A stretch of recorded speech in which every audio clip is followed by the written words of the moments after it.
Hello, everyone, and welcome to Let's Play by Ear podcast. I am your host, Joanna, with my co-host, Carrie.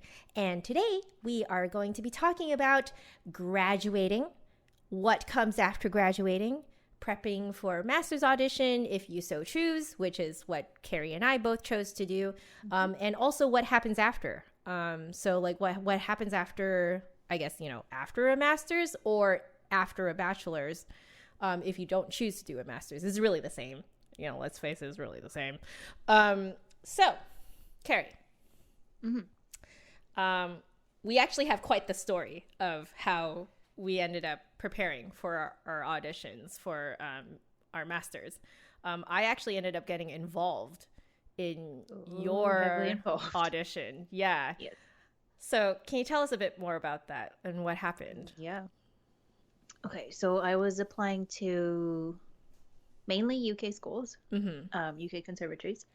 So I didn't want to fly there because it was just too expensive. So I ended up doing recorded auditions.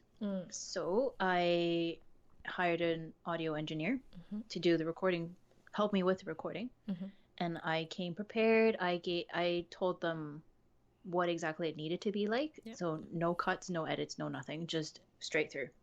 But I could cut in between whenever I felt like I didn't like that take. And basically start over from the beginning. Yeah. Right. Yeah. Right. So I thought I did pretty well because I thought I gave them rather clear instructions. Right. And it was straightforward because no editing. Yeah. So what I ended up with was a CD that was supposed to be the final product that I could copy and send out to the schools. Luckily, I checked it over because it wasn't. It included a take that was a mistake that was burned onto the final copy. Yep. So being the technological whiz that I was not... I came crying to you, Joanna. I think I was literally... You were in tears. I was in tears because I wanted to get into the UK schools so badly. Yeah. I just thought I saw my future basically falling apart in front of my eyes because of that one bad take that was included. Yeah. I didn't know what to do. Yeah. So very, very, very luckily, and I'm still extremely thankful and so in debt to you for helping me edit that part out. You're welcome. I don't know what I would have done if it weren't for your expertise. Yeah, I want to put this in perspective for our listeners.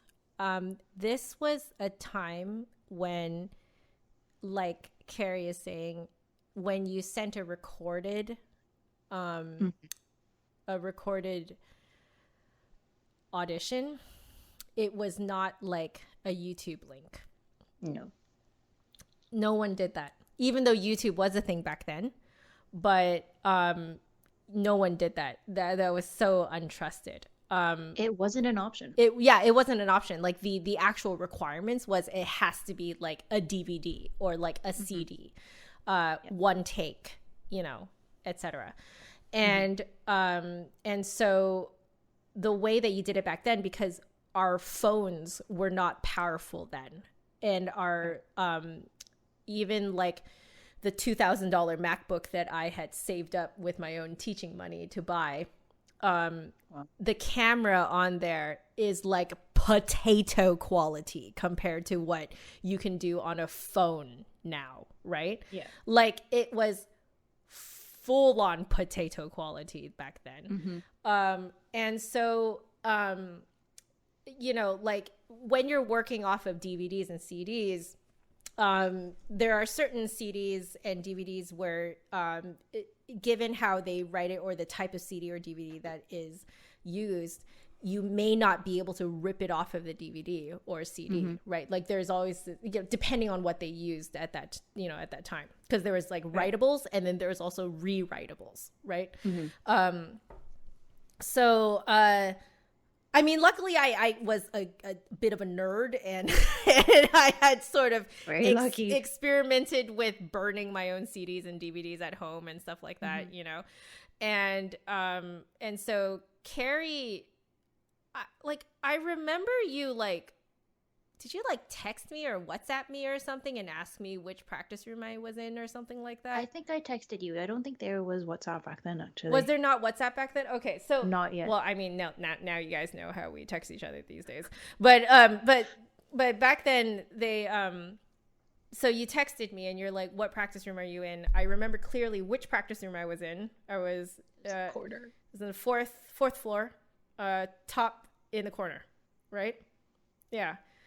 And you came in tears, and I like, just so you guys know, Carrie doesn't really cry in school, in public.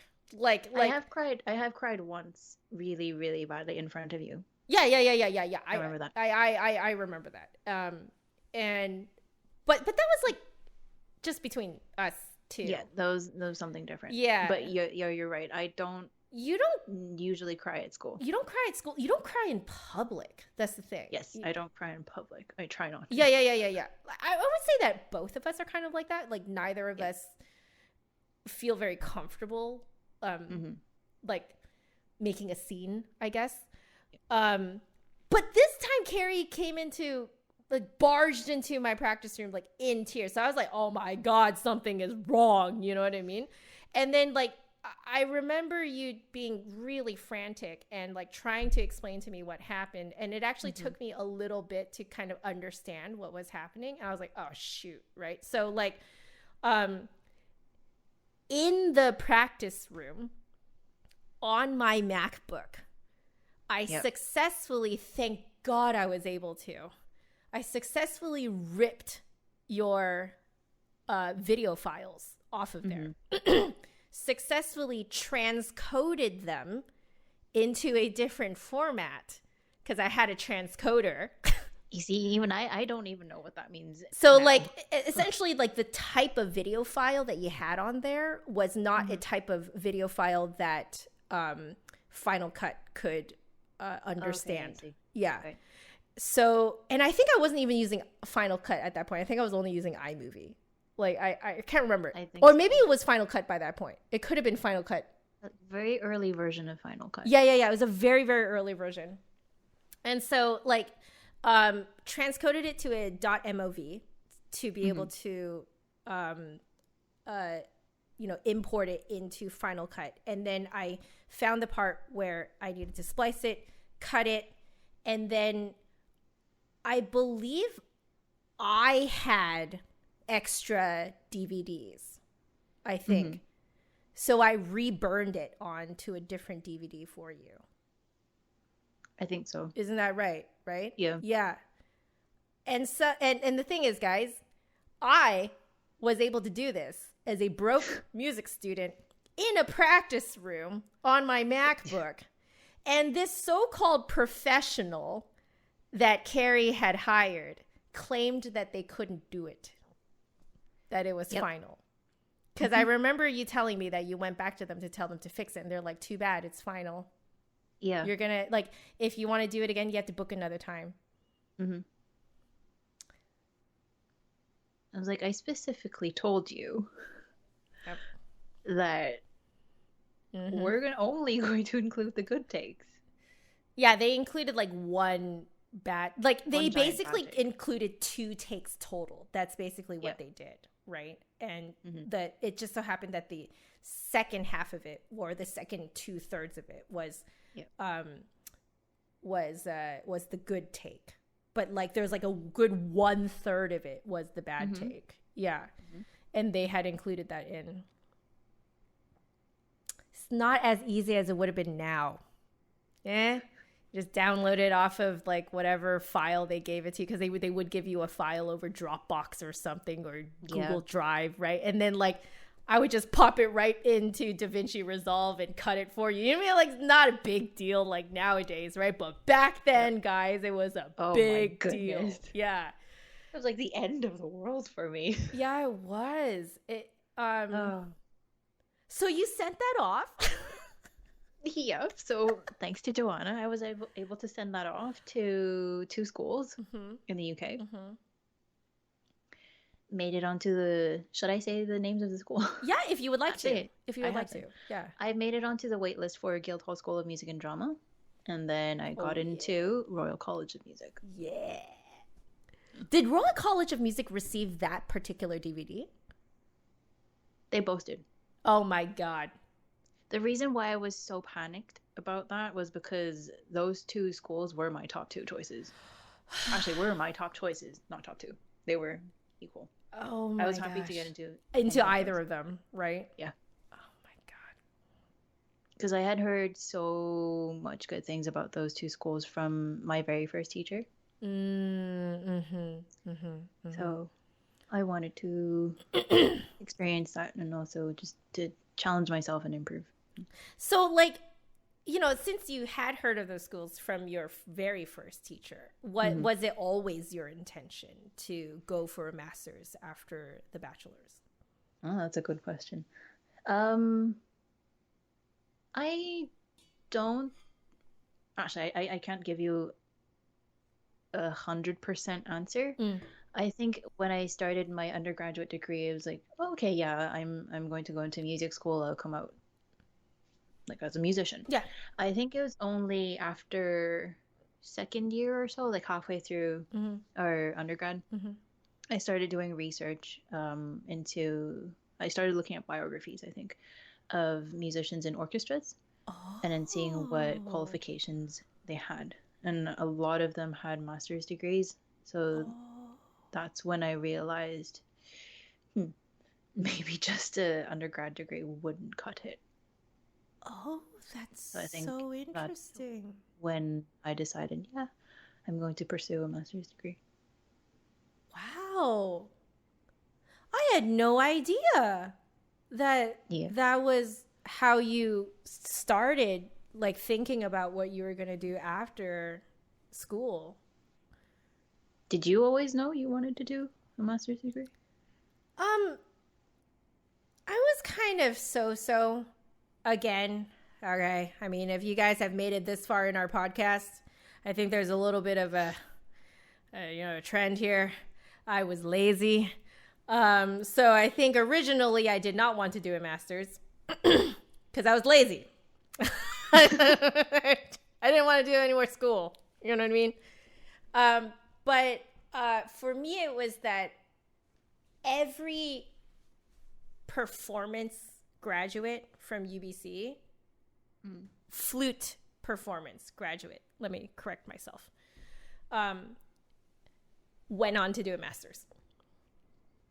Oh, interesting. So it was the norm. So I kind of felt like I had to. I now realize I didn't have to, but I was almost sort of peer pressure, if that makes sense. Like, not that anyone forced me to, but no one forced me to. But I just felt a bit of a peer pressure that everyone else is getting a master's, then I guess I should get a master's, right? And I do not think, guys, that is a good reason to audition for a master's, okay? I do not currently think that is a good reason to audition for a master's. But, I'm being truthful here, and it was just because everyone else was doing it. Yeah.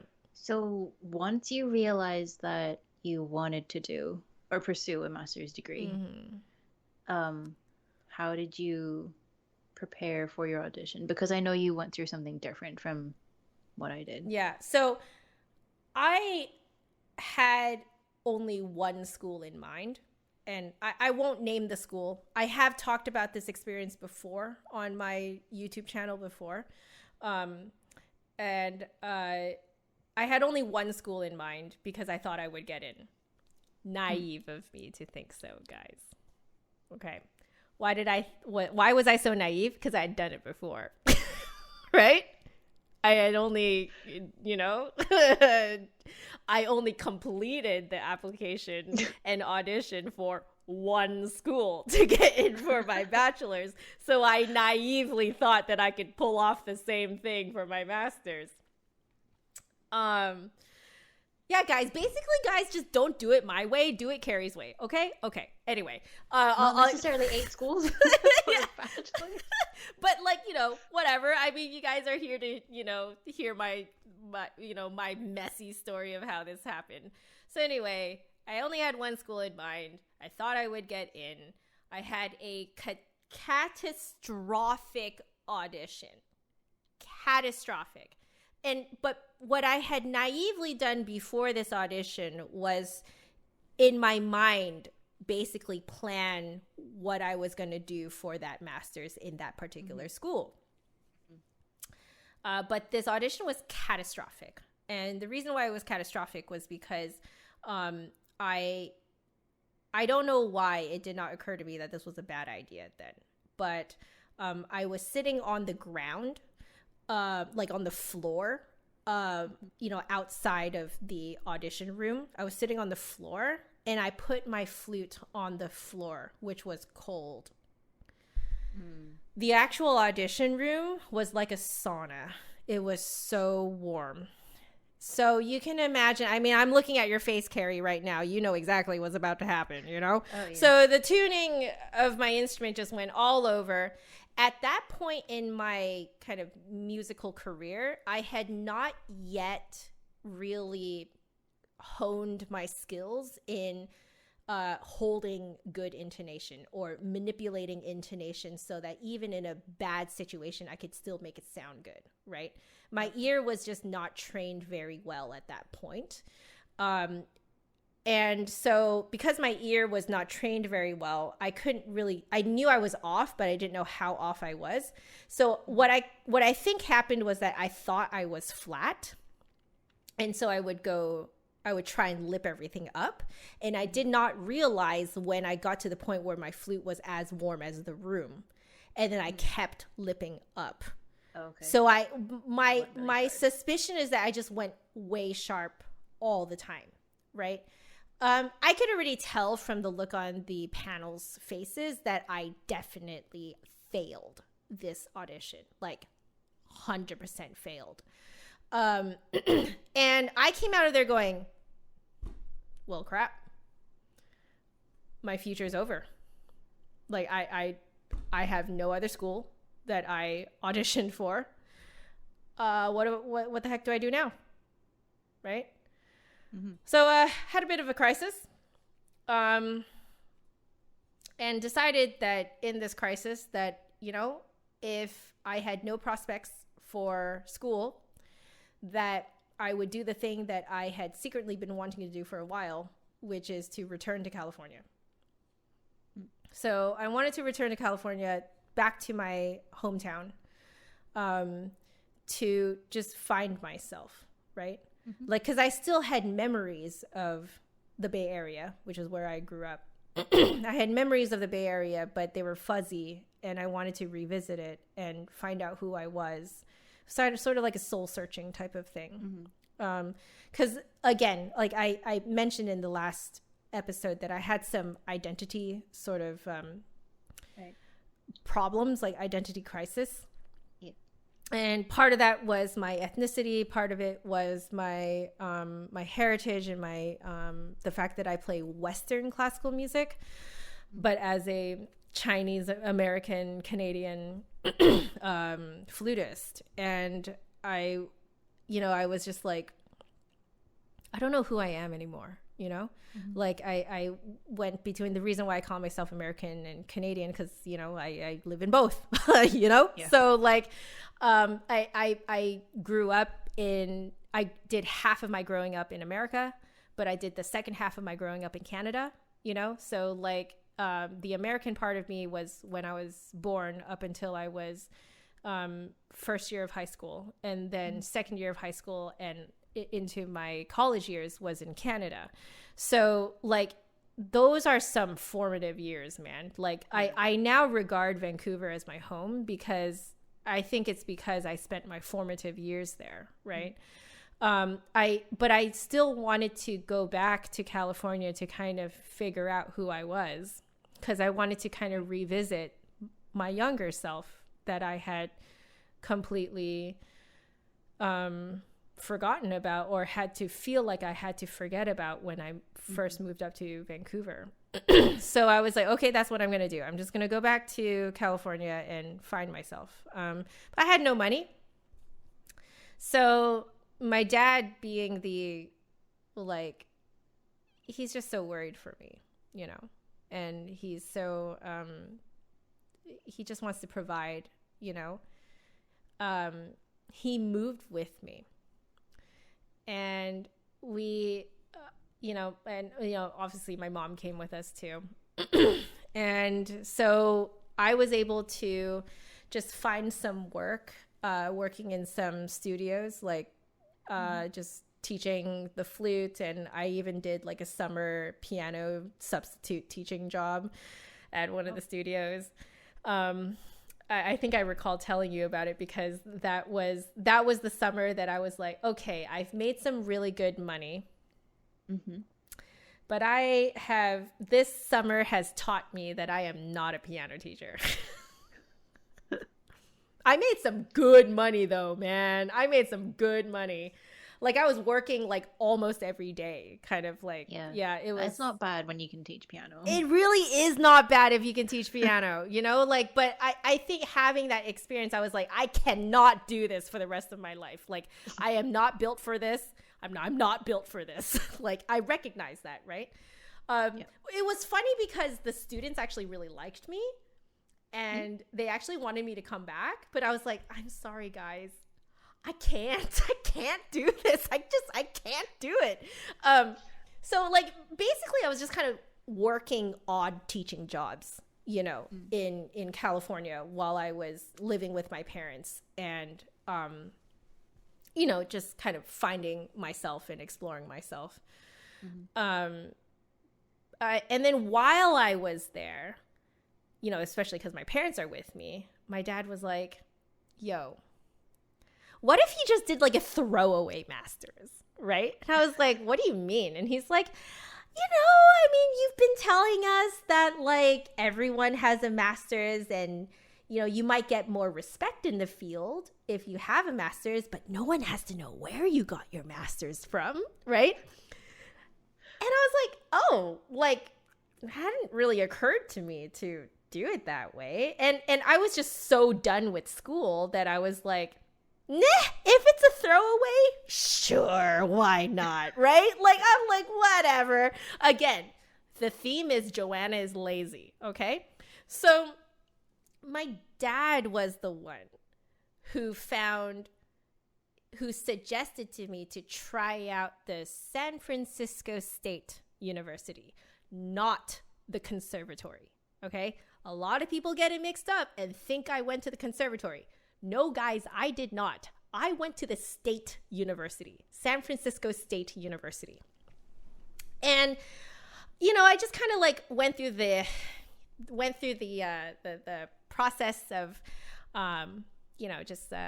applying, right? And we went and visited the school, and my parents were like, do you like this area? Because you might have to come to school here every day. Like, do you like it? And I was like, nah, sure.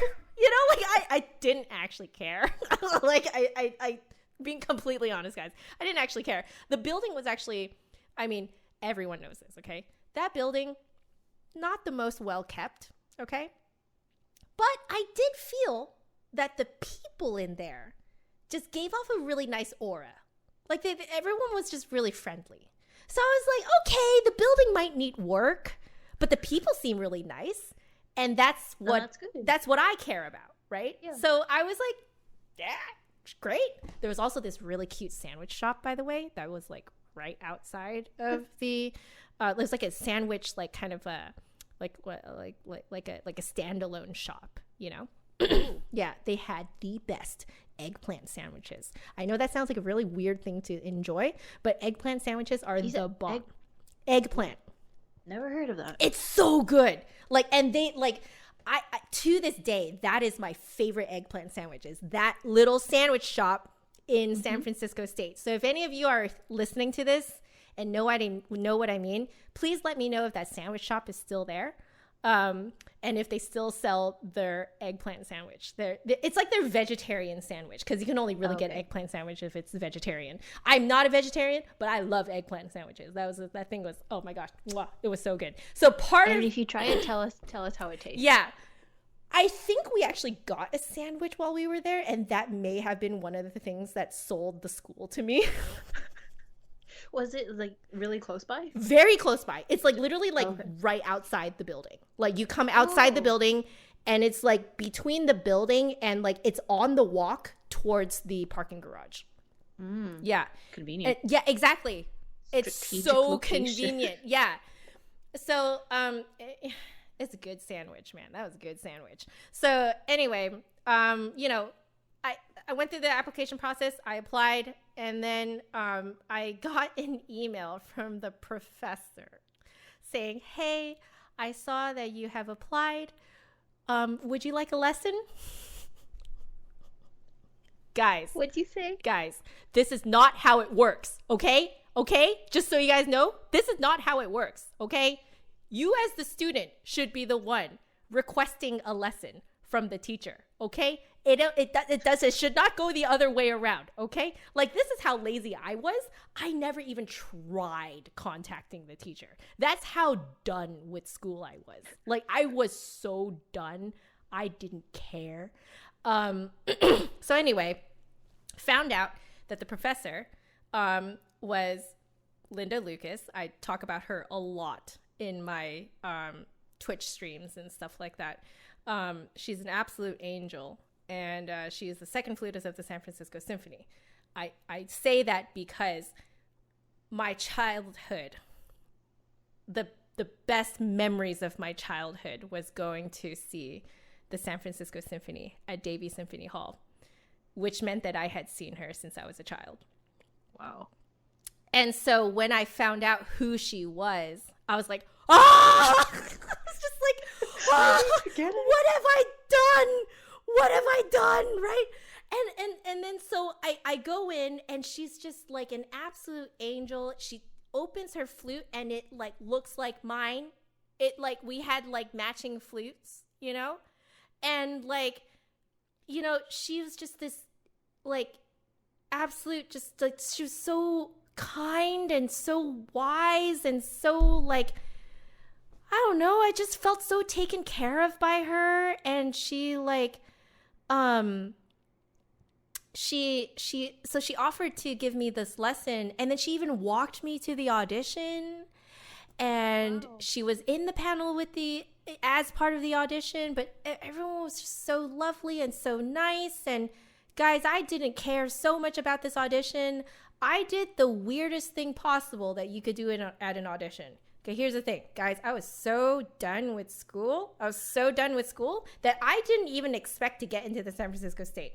Okay, I was so done. Like, I didn't care. Okay, so I just kind of played however. All right, didn't care how I played.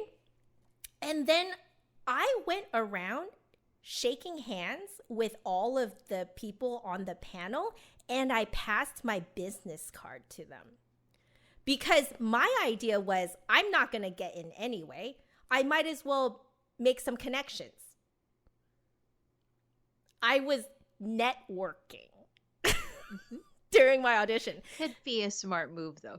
I think it ended up seeming very ballsy to them. Like, to them, they're like, whoa, this kid has balls, you know? Like, and like, you know, like, I think to them, they're like, this kid has potential and we want to mold this person. I think that's what they thought. But I didn't see it that way. I was just like, I'm probably not going to get in. Like, whatever, who cares? You know what I mean? Like, might as well make some connections. So I treated it as a business opportunity rather than an audition.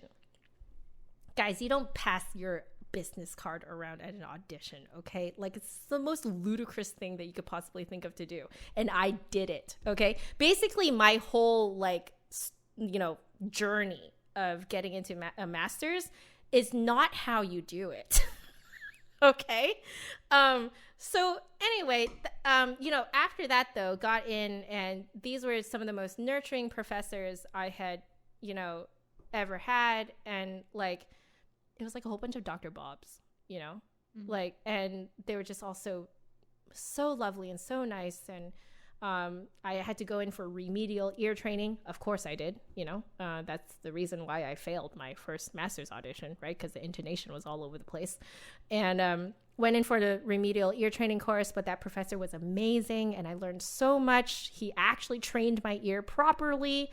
And it was just so, like, that experience of that, going to that school absolutely turned my life around. Like, it was amazing. It was an amazing experience. Linda was amazing. She changed my embouchure and really brought me out of my shell. I think that was the biggest thing, was she brought me out of my shell. And, she, like, I went through some like pseudo romantic relationship that went really sour. Carrie knows all about this, but we won't talk about it too much here. But she was there for me during that time too. And like, that just meant so much to me,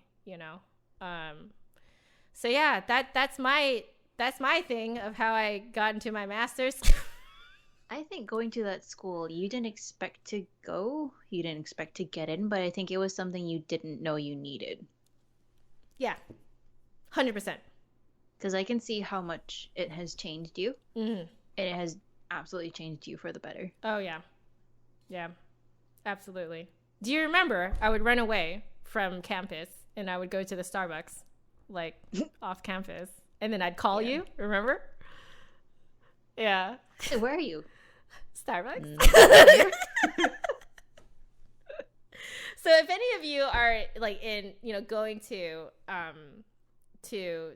San Francisco State, I think you guys will know what I'm talking about. There's this little like kind of like outdoor mall type of thing that just a ways off, a little like 5-minute drive off, and there's a Starbucks there. So if you guys see that Starbucks there, that's the Starbucks I went to. There you go. I went there all the time. Joanna's favorite hangout spot. Yep.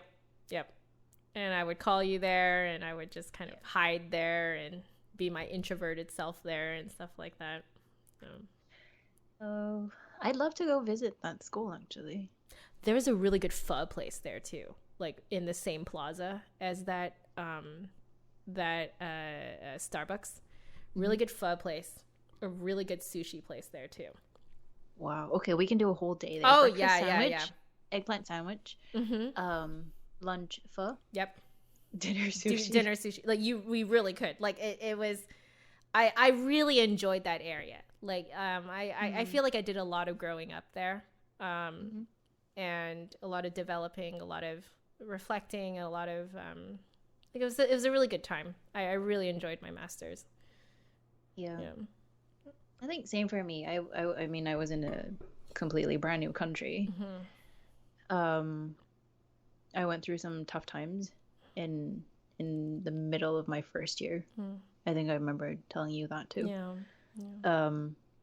But then after that, like, everything just turned around, and it was tough times, like, mentally, right? Like, yeah, kind of getting just being very, very unsure of myself. Wasn't really sure if I was headed down the right path, if that's what I'm built for, what I'm meant to do. Yeah. Like, a lot of like, unsure if you're cut out for this path, right? Yeah. But I think, again, like what you said, if you have a good professor, a good teacher, it makes a world of difference. And I was lucky, both in bachelor's and in my master's, I've had really excellent professors. Yeah. Did like, the professor over there, did they end up talking to you about, like, how you were approaching, your journey with the bassoon, or like? Not so much, but I think it's more that he gave me the confidence to believe in myself, because he told me one thing that I won't forget. if I had stayed in the UK, he had said he would bring me on to play second bassoon with the Bath Symphony. So I thought, wow. And he's a seasoned professional who has played with BBC, with LSO, Oh with my. the LPO, like all Whoa. these big name orchestras you can think of in the UK. He's played with them. Principal, I think. Oh my And for God. him to believe in me to the extent where he said, if you're staying in the UK, Yeah. I will consider bringing you on as second bassoonist with the Bath Symphony. Like, wow. Wow. I mean, even if it wasn't, if it didn't happen, even just having a professor say that to you, Yeah. that What just a kinda, confidence boost. That's amazing. yeah, it just changed my whole outlook. It's like, okay, if he believes in me, Yeah. then I think I've got to give myself a chance too. Oh wow. And like did that did things look upward after that point? Yeah, Wow. because it was more or less like downward spiral before that. Like, Yeah. and then after that, then, wow, okay. I can see a bit of light. Man, the power of words, I think, that professors can use, you know. Like I can very confidently say I would not be where I am if not for my professor in my master's. Yeah, she really, she just really, like, I think she could see through me. I think that was it. Like, it's not that, like, oh, that she was nice and kind and that she's just so caring, blah, blah, blah. It's not just that. Like, yes, she's all those things. But I think she had this really uncanny ability to see right through me, you know? Like, what I remember was a lesson where, you know, I was playing, I believe it was like the Prokofiev Sonata for her. Mm-hmm. I remember very clearly making a mistake and being like, oh, sorry. You know, I like flinched and I said, sorry. And she stopped the lesson and she was like, it's okay, Joanna. You don't have to be sorry, you know? And she didn't say, why are you sorry? Like, because, you know, like if you say, why are you sorry, it kind of almost sounds a little bit accusatory. But she was just like, no, you don't have to be sorry. Yeah. It's okay. And she straight up said, it's okay to make mistakes. No one actually cares. You know? That's a very powerful phrase, though. It's something that I think we all need to hear. From a seasoned professional, you know? Yeah. And like, because she, you know, like your professor, like seasoned professional, been playing with the San Francisco Symphony way before I even first saw her as a child, you know? Like, and I mean, like for someone to say something like that to me, you know, be like, it's okay to make mistakes. Like, you know, like it you don't have to be sorry, you know? Like that was so powerful, you know? And then she said, she's like, I have a feeling you're playing this the way you think it should be played. What if you just played it the way you wanted to? Right? Wow. And I was like, what? Right? That was like such a liberation. It was such a new concept to me. And so she was like, you know what? Like, let's forget about how people should play this. Just for an experiment. Just play it for me the way that you think you want to play it. Like what you like to play, what you want it to sound like. So I did.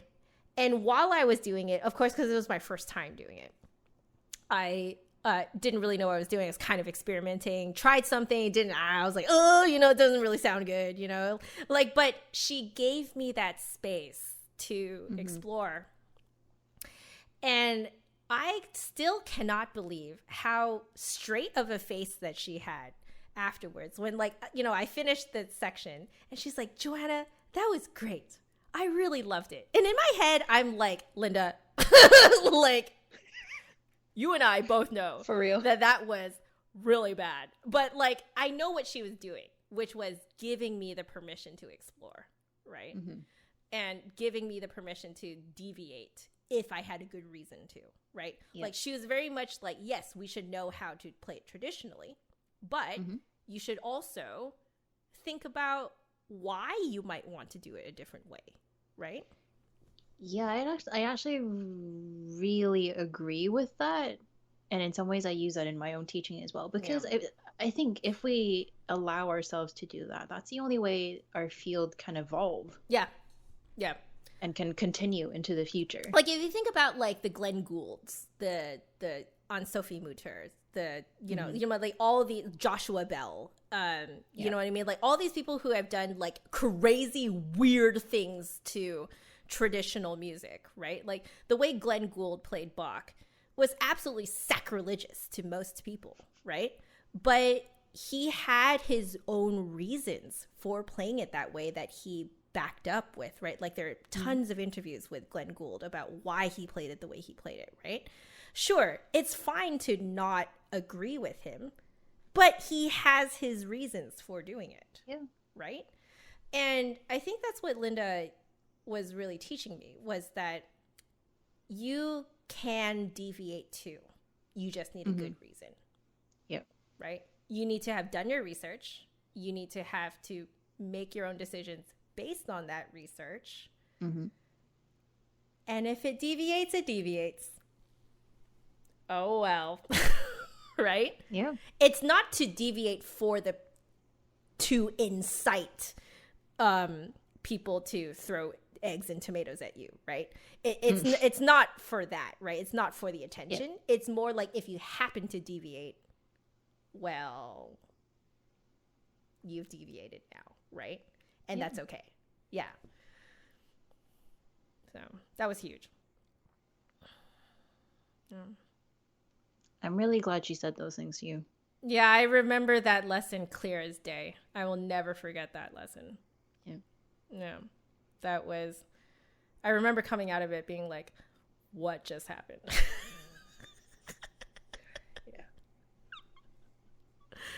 Yeah. So yeah, that little speck of light there. Like, Yeah, right? So after the master's then, what did you do? And why?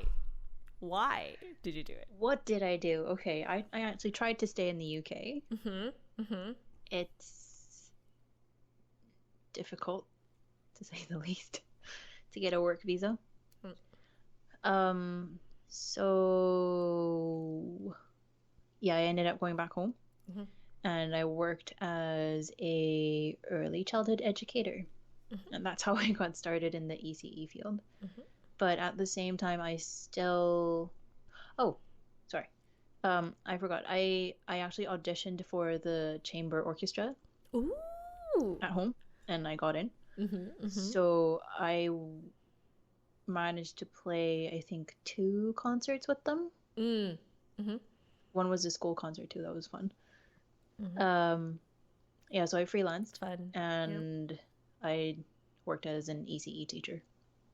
And like when you were, I think, doing one thing and another, like, were they conscious decisions to do them, or were they sort of opportunities that just sort of came up and you took them? The ECE was more of an opportunity. It was something that my mom had pointed out to me. She said that you seem to really enjoy working with young children. Oh, wow. And I do. Yeah. I have always gravitated towards working with that demographic. Nothing wrong with teenagers and adults. Yep. I can work with them just fine. But given the choice, and music was never a question. It was always going to be there, one way or another. Right. I would find a way to keep it going. Yeah. Yeah. Like, did people ask you to do these, or did you search for these freelance gigs? I think it was voluntary. It was from me. So you went to search around for things to do. Yeah, because like knowing I just graduated from a master's degree, I think I should do something with it, right? Yeah. So I actively sought out those opportunities. How how did you seek them out though? Like, did you email people? Were you I think just I looking just cold online? emailed them. Oh, and did you find their emails just like through like online, their websites, stuff like that? I think so. Yeah, I think I went on their website and just looked at the contact section and or who to contact for audition. Mm-hmm. And I think I got really lucky though, Mm. because the principal bassoonist of that chamber orchestra also went to the Royal College of Music. So Oh, I had a lot of connections because I interesting. graduated from that school. Got it. Got it. Okay. Okay. So you had an inside connection. Not so much that I knew that person already, Right. but more like I think it made a difference Oh, like that, because they would have seen that you had graduated from yeah, like just RC. giving them my resume and say, oh, okay, like That's schools that true they because recognize. if they see that you're basically from their own studio, Mm-hmm. right? Like of course that Yeah. trust is immediately there, right? Mm-hmm. It's basically like networking without networking, right? It's like it's kind of weird. In a way, Yeah. in a way. So it's like it goes back to one of the earlier episodes that we did in the season. Mm-hmm. Sometimes the school you go to doesn't matter. Sometimes it does. So in occasions on occasions like that, I Mm-hmm. found that the school that I went to, it helped. Yeah. And it's not because it's a well-known school, but it's because that person shared the same studio Yeah. as you, right? Mm-hmm. Like that's a very, very different reason than I think a lot of people assume for going to a very like prestigious school, which there's nothing wrong with going to a prestigious school. Please go if you can get in. We need people like that, right? We need that cream of the crop. But Yeah. at the same time, like I think a lot of people mistakenly think that going to a prestigious school will automatically grant you access to like everyone will just be like, oh, okay, you know, you've done this, then you can do this, Yeah. right? But it's like it doesn't really work out that way, I find. Yeah. I think it's more of a trust thing that like Mhm. if, for example, if we see that someone graduated from UBC, we're like, oh, okay, yeah, you know, like, you know what I mean? Like we'll be like, okay, Yeah. like we automatically trust them, you know? Yeah. It's hard not to trust someone that comes from your alma mater, Mm-hmm. you know? Because there's an immediate bond. Yeah, there's this unspoken connection, I guess, that you can. There really is, you know, especially if, like, in your case, right, where this person studied in the same studio as you before, like, you guys basically had the same professor, you know? Like, that bond is immediately there, Mhm. you know? The bond that students have under the same teacher is actually weirdly very strong, even if you have just met each other or just heard about the other person. Yeah. Yeah. Having said that, though, I still feel you do need to put in the effort and the work Yes. to to maintain, to build and maintain that connection. Yeah. That you have to be professional. You have to be prepared. Mm-hmm, mm-hmm. Yeah, 100%. Because if you're not reliable, that's the thing, is that people want reliability, Yep. right? Absolutely. Like, That's a word. if you are reliable, it doesn't really matter which school you've come from, really. Because people will be like, okay, this person will always show up. Then, yeah, great. You know, we don't have to worry about this person. But yeah, that's so interesting. I had a very different experience. Yeah. Let's hear yours. So, I, like you, could not find my footing after my master's in California, in the Bay Area. It was just hard, man. Like I couldn't lock down a a regularly paying job. My teaching was very scattered, and a lot of times the amount of gas money to get there to teach at that studio would kind of negate the actual teaching. So it just and I was teaching in this like little piano studio, and I had boldly gone in there, you know, some years, you know, when I first moved there before the master's, I had boldly just gone in there and been like, do you want a flute teacher even though you're a piano studio? I'm so stupid. I can't believe I did that, but it worked. So I was given this job teaching flute. And so I had a very interesting exit interview when I left that studio. I consciously decided to leave because I was deciding to move away. So I before my last semester of my master's, I decided to quit from that teaching job. And and I was like, hey, I'm gonna be not teaching here anymore, but I have a person lined up for you to interview. This is one of my trusted friends from school. And I basically handed off my my entire studio to my friend, who ended up flourishing. I knew that her personality meshed with this piano teacher much better than I ever could. And so she ended up flourishing, and I'm so proud of her. I'm so like just thrilled for her that she ended up flourishing so well there. She ended up getting lots of students there, and far more than I got. And she's really good with kids too. But this exit interview with this teacher, essentially she was my boss, and was so interesting. She sat me down and was like, so are you going for a doctoral? And I was like, excuse me? Like, again, Joanna is lazy, okay? Like the prospect of doing a doctoral for like 8 years, like I'm like, no. Right? So, but I thought that was really interesting because she had never made it clear to me that she thought that highly of me. I was very surprised to know that she thought that highly of me, that she assumed I was going for a doctoral afterwards. So I was weirdly very encouraged by that. So that's good. I was like, no, I'm not going for a doctoral, but I am finishing up my master's and I am intending on moving to Seattle. And she's like, oh, that's interesting, right? And so she wanted to hear more about it. So I'll tell you guys now about how that ended up happening, why I ended up thinking of going to Seattle. The reason was because my dad could not hold down a job in the Bay Area either.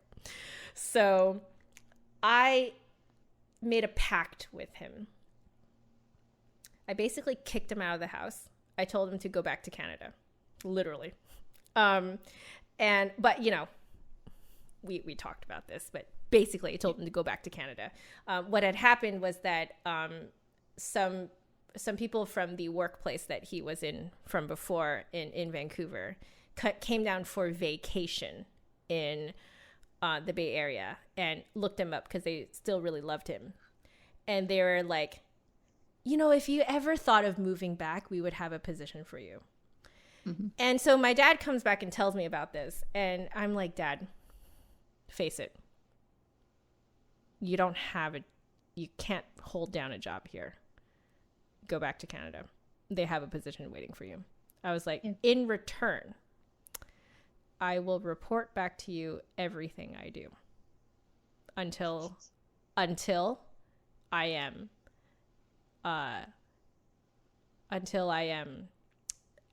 fully financially independent. Yeah. That pact seemed to work for him. So he went back to Canada.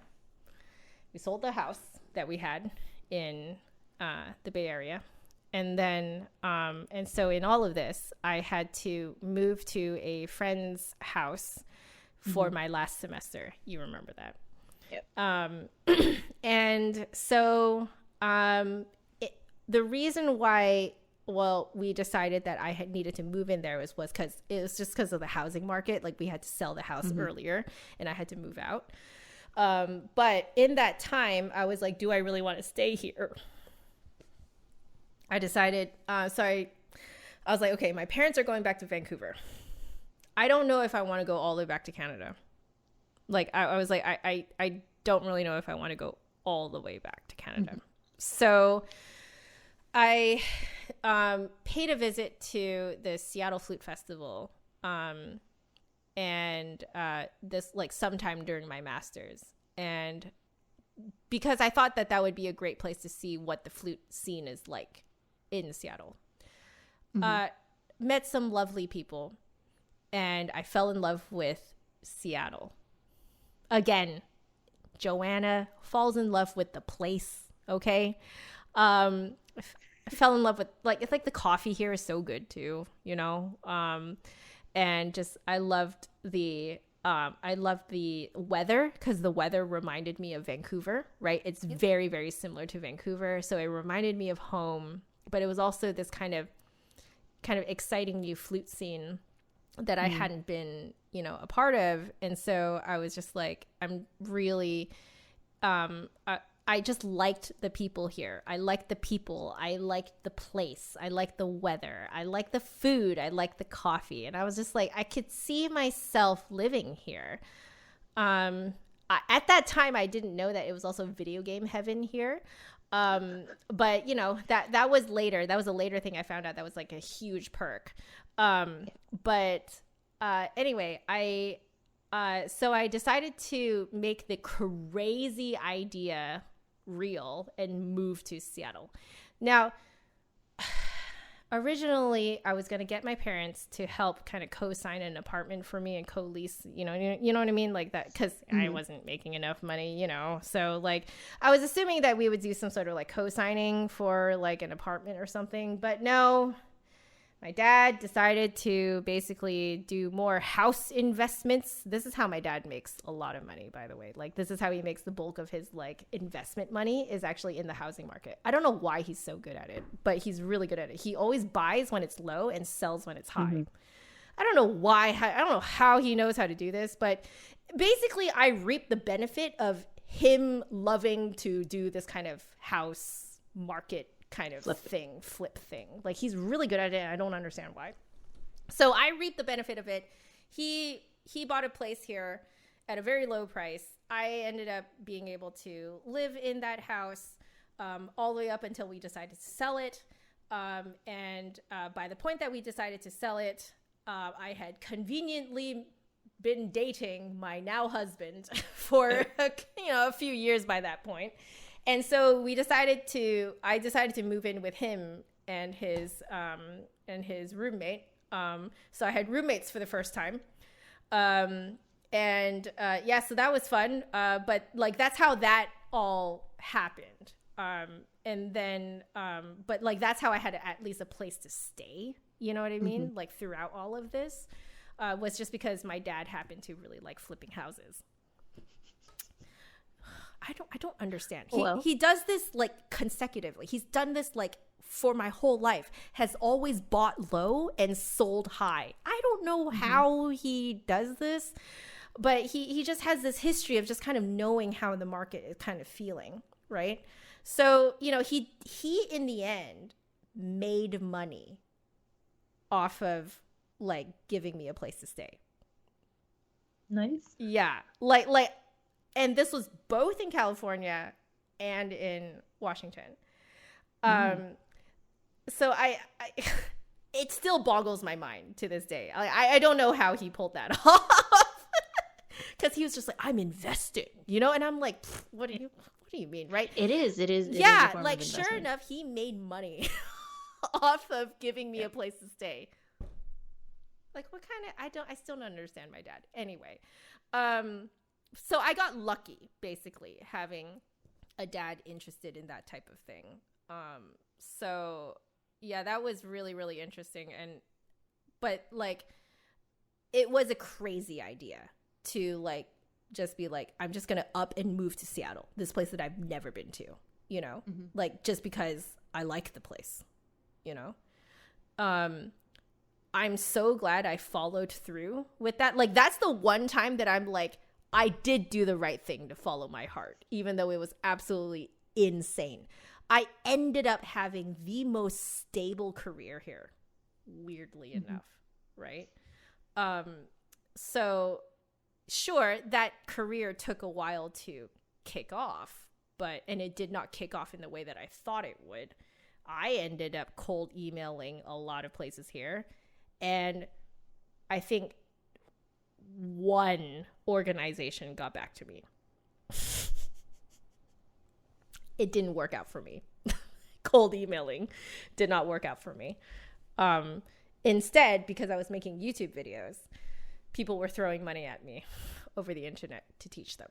So that's how I ended up building an online studio, and now it's my full-time job. Yeah. So that's like, for me, definitely it was like, I was just sort of riding the waves of opportunity. Anytime I tried to make the move to like be like cold email, to like contact someone, blah, blah, blah, for some reason, all of those things always fell through the cracks. But the things that have always been successful for me are always things that came to me. Life works in funny ways, I guess, sometimes. It really does. So like, you know, a lot of people, you know, will look at like sort of my life and be like, well, like, how did you do that? And I'm like, I don't know. I don't know. Like, I just put out what I like to do on YouTube, and then it kind of happened. Like, I don't know how else to explain it. Like, you don't just sit on your bum and say, oh, this is what I want to do, and not do anything about it. I think you actually, you try, you create something. Yeah, like YouTube ended up becoming a portfolio, right? Yeah, you more or less, you've set some things in motion. Yeah. And then opportunities find you through that link or through that. Exactly. Like don't sit on your bum and not do anything. Like, you should create, you should do something. You should make that portfolio. You should just do things. I think like that for the longest time I didn't understand when I heard other professionals saying this. Like, when people would ask them, how did you end up where you're at? They're like, just do it. Just do something. Just make something. Create something. Try. Yeah, just try something. Something will hit, right? Yep. And I think I didn't really understand that until now that I'm looking back at my own life, and I'm like, they're right. You just kind of create things and do things that you love, and people will see it and give you a job that fits what you can do, you know? Yeah, it is hard though. I'm not saying it's easy. It's hard not knowing when those opportunities are going to come. I think that's the biggest struggle. It's the fear of the unknown. Yeah. That part gave me paralyzing fear for a while. I think it did a mental number on me for a long time.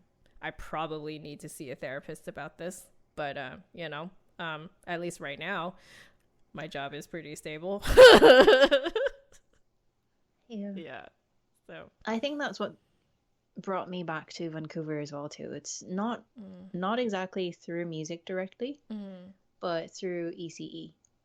Interesting. Those were the jobs that I applied for. Oh wow. Actually. And luckily I started teaching in a studio here too when we were doing our bachelors. So after I landed the ECE job, I contacted that studio and said, hey, I'm back. Would you like to take me back? They're like, sure, come on in. And it's like, here are students for you. Teach. Amazing.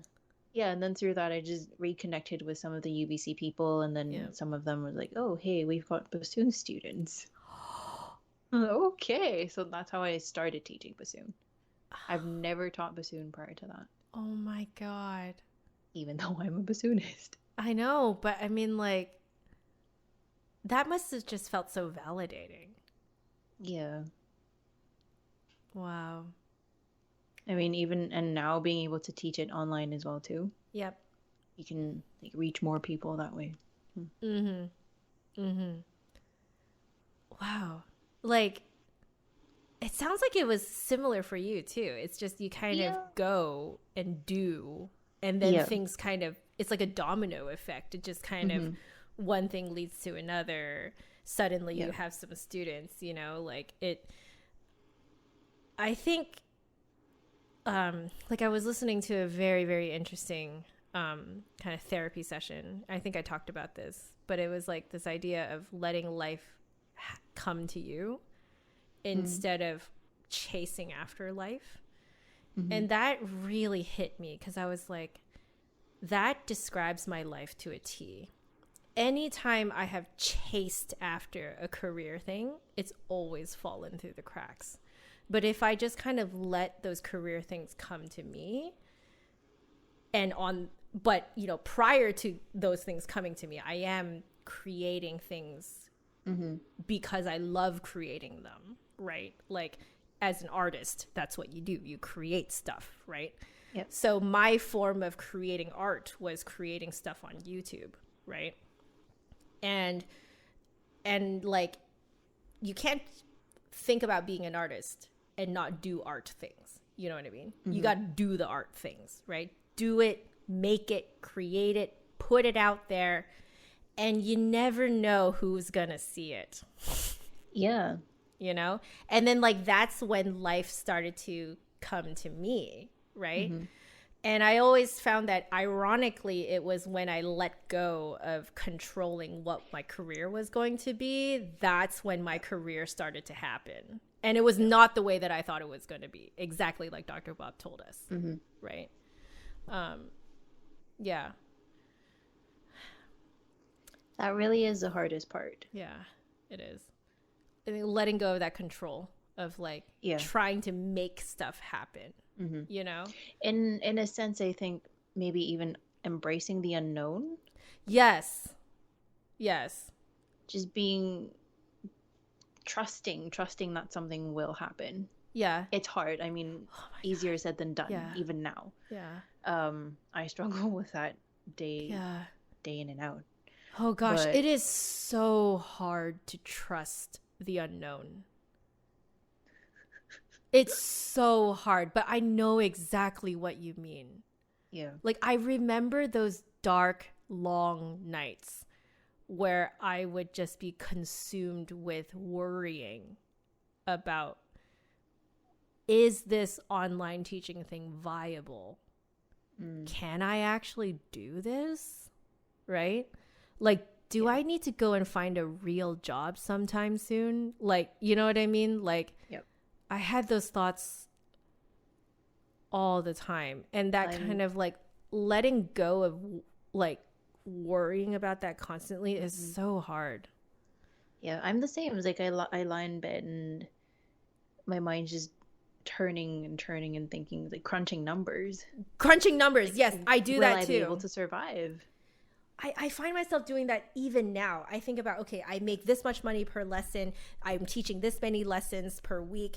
That adds up to how much and how many weeks am I teaching, you know, per month? And like, how does that add up? Do I have time to take time off? Blah, blah, blah. What if students don't show up? I lose money, blah, blah, blah. You know what I mean? Like, and it's like, I'm thinking about how much money am I making off of my side revenue as well, like from like my online content, you know? And I'm just like, okay, does that fill in the gap? Does, you know what I mean? Like, and it's just like, I still find myself doing that. And it's so weird to be like, no, Joe, you just did your taxes. You found out how much you made last year. You're fine. Yeah, I find that too. It's like once in a while I'll just want to take out the calculator and put in all the numbers. It's like, am I making enough? Am I making enough? Am I working hard enough? I do the same thing. That's the question I constantly ask myself. Can I work harder? Yeah. Should I work harder? Yeah. And it's like, it's those, I'm starting to recognize now that it's when I take out the calculator and I start doing that, I'm starting to get a little faster to recognize that, Joe, you need to let go. You did your taxes and you saw how much you made last year. You're fine, right? Like, it's like, sometimes I even find myself reopening my tax documents to look at it and be like, did I actually like I need this proof that I made enough, you know? Yeah. And I'm only now starting to recognize that is a symptom of me like not letting go and trusting. I find it amazing that you do the same thing. We've never talked about this, by the way, guys. No. I am now learning that if I take out the calculator and put in numbers, I feel like something's going to happen. Yeah. And not in a good way. So I was like, yes, and not in a good way. Let's just trust it. Yeah. Even if something happens, you'll be okay. So let's just continue. Holy crap. I didn't realize that you have the same thing, that you do the same thing. I can't believe it. I used to do it quite constantly. Same here. I used to do it like every day, multiple times a day. Oh, no, not every day. Oh, yeah. I used to do it every day. I would do it every day, and then eventually it turned into maybe once a week. Okay. Now I find myself doing it maybe once every other month. I'll have a freak out. About the same. Yeah. It was obsessive for a while for me. It turned into quite a bit of a problem, and I recognized that it likely was a problem. So I just kind of distracted myself with other things to try and get myself to not have enough time to take the calculator out. I don't know if that was the best way to deal with it, but have you deleted the calculator on your phone? I haven't. I'm kidding. But I have used it. I can think of exactly the last time I used it for exactly this reason, calculating how much I would make per week. Per week? I would go, so what I do is per day times 4 or 5, right? For the whole week, and then times four for the whole month. And then 12. I would say times 10, just in case, to be conservative, right? In case I get sick, or I need to take time off, or blah, blah, blah. I give myself a whole 2 months of no income, basically, and see if I still make enough. My conservatism, is that a word? I don't know. It, comes from like the smaller numbers that I put in. Oh. Put in a little bit less. I see. Like, what if you made a little less? Yeah. Right. Like for these hours. Yep. Okay. I don't know if you did this. We may be getting a little bit off topic. Yeah. But I actually used to bump up the numbers just to see what can be. I've done that too. And then I got so depressed doing that. Yeah, I did the other way. Yep. I did exactly the same thing. I've done it both ways too. We have a problem. This is a problem. How many other musicians do this, do you think? I've never talked about this before. If you're listening, if you're watching, you're a musician and you do the same thing, please let us know. Yeah. This is a time where we need to know. We need to know. Like, we've never talked to each other about this before. No. I don't even know if I've told John that I do this. My husband. I've not told him. Oh my God. I know he's outside. Oh my God. Like, cause like I think I've always recognized that this is a symptom of a problem, but I never really delved into it. You know, like I never really thought that hard about it, but knowing that you do exactly the same thing is a little disconcerting. And that's not comforting. It's not comforting. It's a little disconcerting. Because, I think it's a symptom of a larger problem, you know? Control. Yeah. And wanting to be in control of our future because our future is so unpredictable and uncertain. So, guys, If you're also calculating like crazy on the calculator, put the calculator away. Put it away. Make stuff. Don't calculate. Unless you're doing it for something else, then okay. Well, yeah, okay. Like if you're legitimately calculating for your taxes and stuff like that, yeah. Okay, sure. Yeah, get your Excel spreadsheet out and stuff like that, right? But like, guys, if you find yourself doing what we're doing, I'm gonna guess that it's a symptom of something larger. Something. I've never heard anyone talking about this before. Well, let us be the first to disclose it. Not to each other, than to those who are listening and watching. I cannot believe you do exactly the same thing as me. I feel weirdly very exposed, but also like weirdly like, oh no, it really is a problem. It's weirdly very. It's not a good thing. It's not, but like now I'm starting to connect it to like where it's coming from. You know.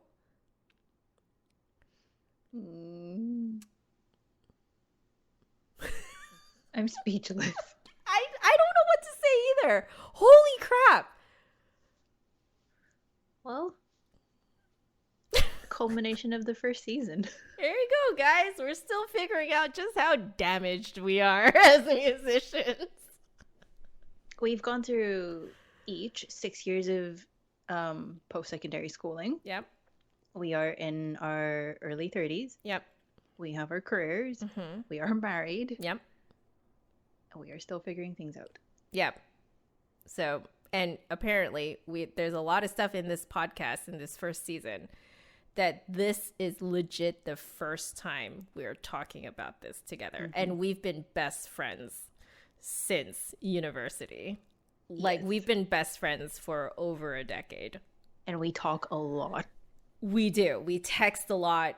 We Skype a lot. Like we talk a lot. And in these more than 10 years, these are topics that we have not actually touched on. No. Yeah. See, you're the first ones to hear it. Yeah. Well, more to come. That wraps it up for our first season of Let's Play It By Ear, Opus 1 Music School. Mm-hmm. So guys, we hope you enjoyed listening to us. We hope that we didn't, disturb you guys too much by exposing ourselves and you guys potentially too much. But at the same time, we do really hope that you guys are comforted by our stories, that, maybe somehow by sharing our story, we can help you guys feel not so alone and not crazy. The feelings that you guys are feeling while going through something as tough as music school are valid, they're normal, and we have felt them too. So we both wish you guys the best years in music school, because even though we went through a lot of crazy stuff, I still think of music school so fondly. They're not the best years of my life, but they were some dang good adventures, And I think both of us are so thankful for our years in music school, and we hope you guys are too. Please reach out to us with any responses, comments, thoughts, and your stories, your experiences. We would love to hear from you guys. You guys can contact us through either Facebook, Twitter, Instagram. We're Let's Play It By Ear podcast. And you can also email us at letsplayitbyear.podcast@gmail.com. Again, that is letsplayitbyear.podcast@gmail.com. And we also have a website where this whole podcast will be on as well. letsplayitbyear.com. And we are on anchor.fm as well. Yes. So, this is our last episode of this particular season. We're going to take a little break before our next season. We're still considering what we're going to do for our next season. So if you guys have any ideas for what we can talk about in the future, please let us know. No guarantees that they will show up, but it might give us some ideas. So they will be considered. Yes, you guys can help us out. So we love you all very much. Thank you for joining us on season 1 of Let's Play by Ear. Bye, guys. Thank you so much. See you.